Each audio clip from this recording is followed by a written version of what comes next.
Le Journal de la Ville, le premier magazine de l'information provinciale.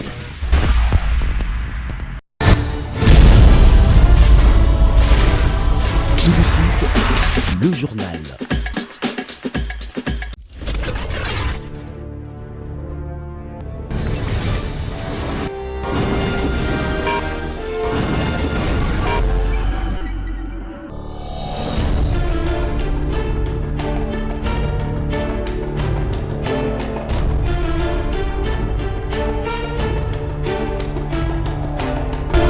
Excellent vendredi, madame, messieurs, bienvenue à cette nouvelle session d'information du Journal de la Ville, dont voici le sommaire. Le dimanche 4 août, Martin Fayoulou Madidi, un des leaders de la Mouka, tiendra un meeting de restitution au Konluka à Ngalema autour des mesures prises lors de la dernière réunion du présidium de la Mouka tenue dans la ville de Lubumbashi.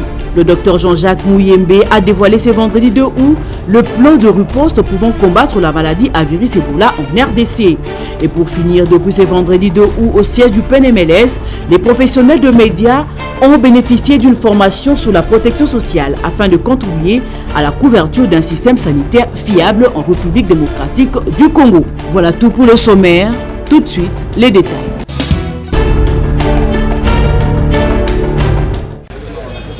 1er août, journée dédiée aux parents. À cette occasion, Laetitia Benakabomba, commissaire générale en charge des affaires sociales de personnes vulnérables, de genre et en tant que mère, a effectué une ronde qui a débuté au Homme de VR de Kitambo. Ici, elle a été reçue par le responsable ainsi que le bourgmestre de cette commune pour un entretien avant de dévoiler et de distribuer les vivres constitués de poissons salés, huile, savon, semoule, riz et autres. Au sortir, elle a reçu le parole de bénédiction de vieillard.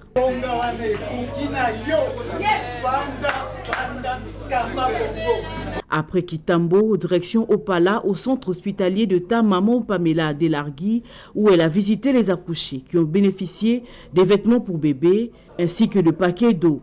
Ces filles, après l'étape de la pédiatrie de Kalembelembe, où Madame la commissaire générale a visité le service de néonatologie et s'est aussi livrée au même exercice. D'ici, elle s'est rendue à l'hôpital général des références ex-Mamaemo pour le même don. Ici, les femmes de la pédiatrie lui ont posé quelques cas et ont évoqué les mauvaises conditions d'hospitalisation. Et pour finir, la délégation de Laetitia Benakabomba a clôturé sa descente au centre mère et enfant de Barumbu. Comme partout où elle passait, elle a remis tout ce qui restait dans sa gibecière. Elle circonscrit ici l'essence de cette œuvre salvatrice.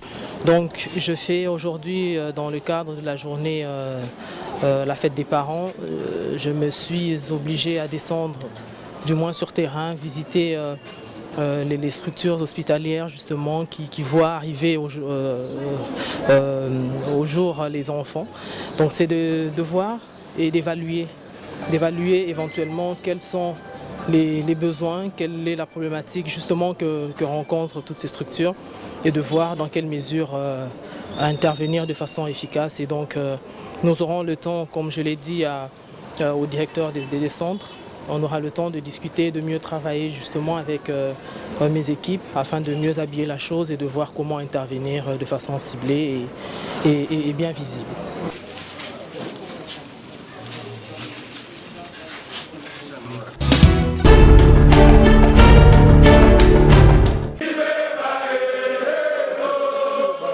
Une grande assemblée générale tenue par l'intersyndicale nationale de l'administration publique INAP ce vendredi 2 août dans la salle de conférence de Notre-Dame de Fatima à Gombe. Plusieurs délégués syndicaux de tous les ministères de la République démocratique du Congo ont pris part à cette assemblée générale qui avait pour objectif d'évaluer les revendications des agents et fonctionnaires de l'État, quelques résultats déjà obtenus et tout ce que doit le gouvernement congolais à ses agents. Plusieurs résolutions ont été prises au cours de cette rencontre par les agents et fonctionnaires de l'État.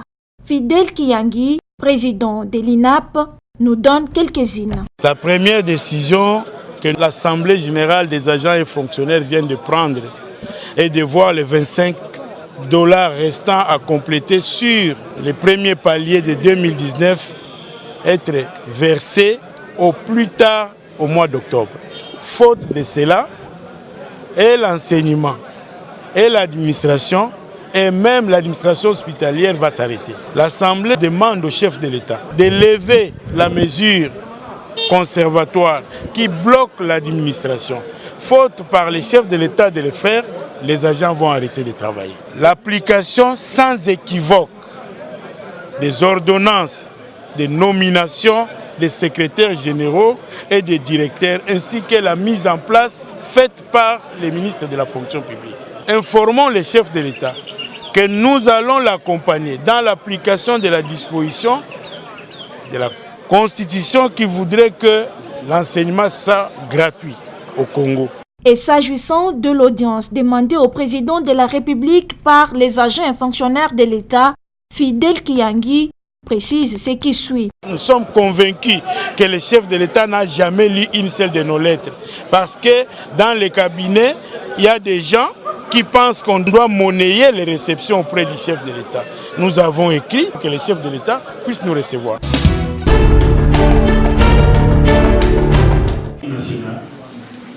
Il s'est ouvert ce vendredi 2 août un atelier de formation des professionnels des médias sur la protection sociale au PNMLS dans la commune de Kasavubu.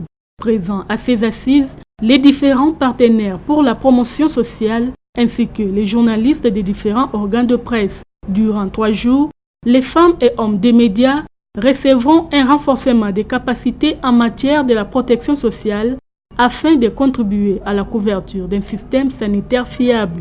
La protection sociale reste méconnue en République démocratique du Congo, bien que cette dernière est permanente dans la vie de l'homme. D'où l'importance d'une sensibilisation à ces sujets à travers les professionnels des médias. La protection sociale est presque méconnue dans notre pays. Or, durant toute notre vie, la protection sociale nous colle à la peau. Effectivement, vous avez raison de solliciter un renforcement des capacités en matière de protection sociale, car elle nous sera beaucoup plus profitable. Les professionnels des médias auront une lourde tâche de faire une large diffusion sur les résolutions qui seront prises durant cet atelier. À ce titre, exactement que Cordet encourage les acteurs des médias comme étant les acteurs clés dans la vulgarisation, dans l'annonce du message de protection sociale qui va constituer une nouvelle donne. Débuté ce vendredi, cet atelier de formation prendra fin le lundi 5 août prochain. Les prestations d'accident.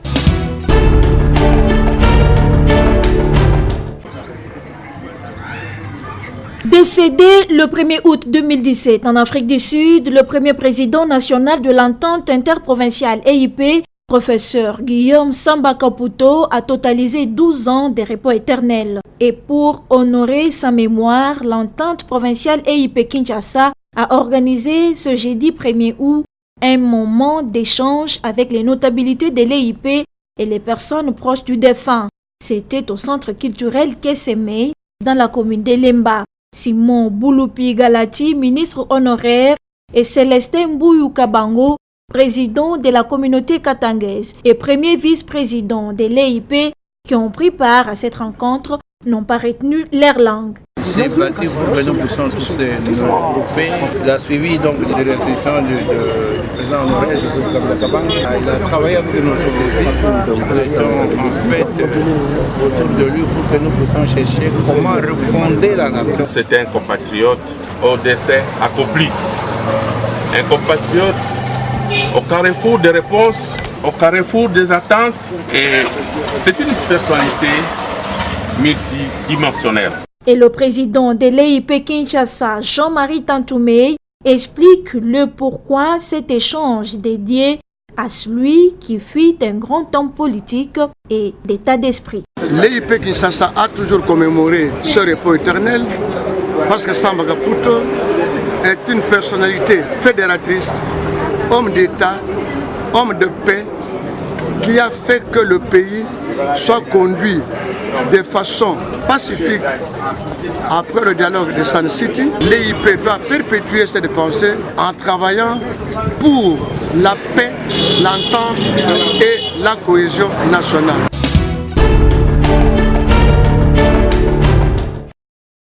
L'éradication de la poliomyélite en RDC, c'est une des priorités du chef de l'État dans les secteurs santé. Une infection sur 200 entraîne une paralysie irréversible.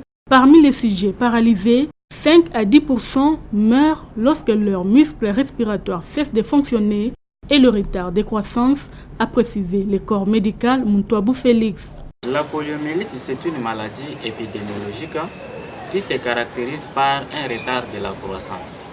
C'est-à-dire, vous voyez un enfant qui pourrait marcher peut-être dans un délai d'une année ou bien dans quelques mois, lui reste même pendant 3 ans, 5 ans, il n'arrive pas à marcher. Mais il est normal, il n'est pas boité, il ne marche pas. Donc on constate que c'est un enfant qui n'avait pas suivi leur vaccin qu'on appelle VPO ou vaccin anti-polio. Un vaccin qui lutte contre la poliomyélite. Les enfants de 0 à 5 ans sont le plus touchés par la poliomyélite et le vaccin s'avère le seul mode de prévention de cette maladie. Dès que l'enfant est déjà né à la maternité, on donne le vaccin qu'on appelle VPO0.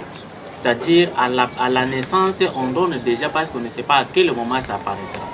Donc comme c'est une épidémie, on ne sait pas à quel moment ça viendra, on donne déjà en avance. Le spécialiste en santé n'a pas manqué à prodiguer quelques conseils aux parents. Les conseils préalables et prioritaires que nous pouvons donner aux mamans est d'amener leurs enfants régulièrement à la vaccination au centre le plus proche, là où la médecine intégrée est appliquée.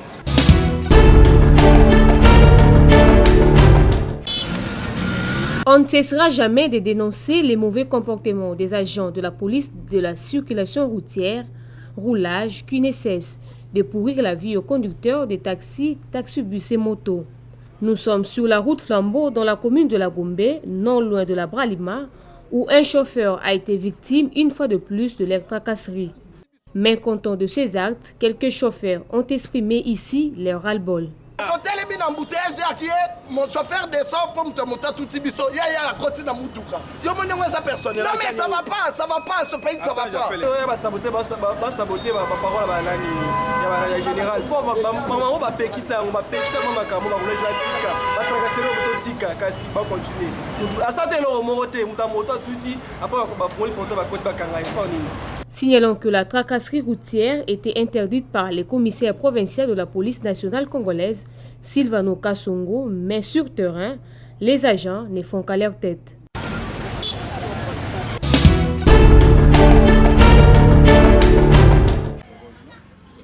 Une érosion menace la route Nzoko, avenue qui sépare la commune de Lansele et celle de Kimbaseke. Les usagers de cette voie réclament sa réhabilitation car même le conducteur des véhicules comme des motos éprouve des difficultés énormes. Tous en difficulté à ma casse en zéla. Donc tous ont foncé ma camion pour la banzela donc ba mitu kezobe ba bebabiso. Alors on a ba mabengi on ndenge sala oyoyo en tout cas ba tumusu bandako na bango koya awa ya ngomoni to senga l'État batala no ba makambo nyonso to situation le kapito. Nzele ezate komaka mabengi tolelaka mabe to marcha makolo bato balongwa buma makolo ti bosawa nyonso wana po anini nzele ezate. Cet état de la route a entraîné une augmentation sur le prix de la course, une situation qui inquiète encore plus les occupants de cette partie de la ville. Kisasa mobimba neto za awa bato batikali kaka na nzela na transport ya cher koleka ezali kaka tronçon oyo tozoko sala kwa po tozoko futa par jour au moins 5 000 de transport pour kubima na boulevard donc batia la biso de la partie ya cabine mbangu ti na buma. Il est grand temps de faire quelque chose pour arranger cette route, surtout en cette période où il n'y a plus de pluie.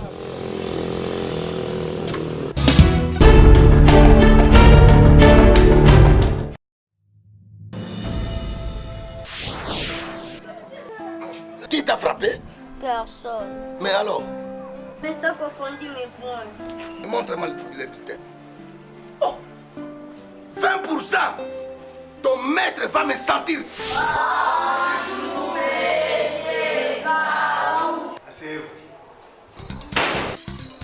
Maman, je vais tuer quelqu'un ici. Quoi? Je vais faire le génocide scolaire. Je ne comprends pas. En regardant cet enfant, est-ce qu'il mérite 5 points? Fils, tu es chez le maître Gao? Oui. Oh, maman. Et vos apaisements, c'est mon ami. Ah, venez.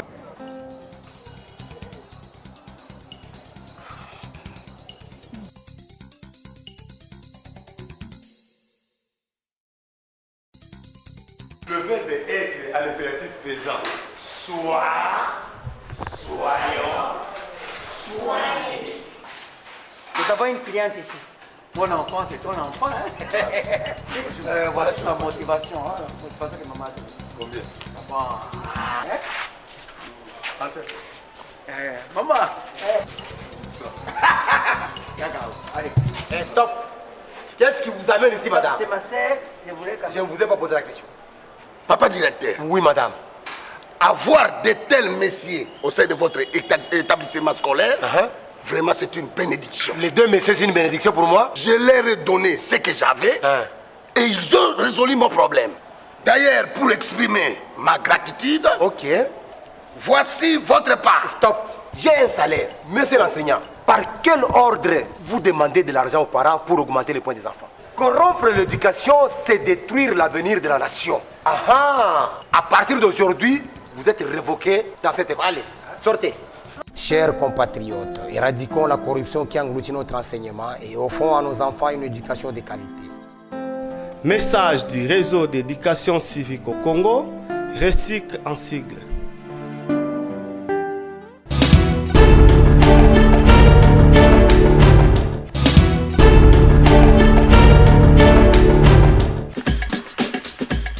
Madame, Messieurs, ce journal est terminé. Merci de l'avoir suivi. Le prochain rendez-vous est fixé pour le samedi 3 août.